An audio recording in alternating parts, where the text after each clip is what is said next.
Sizin təcrübəniz var? Mənim xeyir təcrübəm yoxdur, sıfır təcrübə ilə gəlmişəm. Bunu eləyə bilirəm, özümdə şoka düşmüşəm.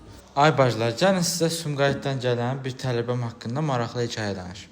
Sırf sizin dediklərinizə əməl eləyərəkdən texnikanı tutmuşam sadəcə.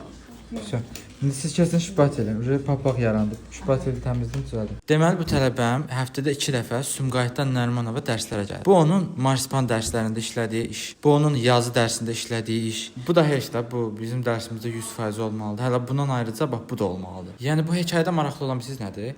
Tələbəm heç vaxt tort eləmir bu səviyyədə. Sifariş götürməyib. Dadığım şeydir. Və sıvama ümumiyyətlə bilmirdim. Üstünü şokolad tökürdüm. Qıraqlarına da qıraqdan baxsaz şey var. Kakos. Kakos yapışdırırdım ki, qıraqlar sıvamaqdan söhbət gedəməz. Burada da biskvitlə eləməmişəm. Biskvit ümumiyyətlə bişirməmişdim. Hazır satılan ballı tortun korjlarının arasında qaymaqla yağlayıb üstüdə yığmışam. Belə bir şey hazırlamışam. Bu da bacımın aklının. Yəni sifariş deyilən şey ümumiyyətlə heç vaxt götürməmişdim. Ona görə ilk sifariş gələndə o şəkildə uşaq şəkli olan var deyə birinci. O gələndə mən biraz titrəmə əsmə tutdu, elektrikadan təzə düşmüşdüm. Oradan səs atdım ki, sizə bəs mənə sifariş gəlib mən nə edeyim?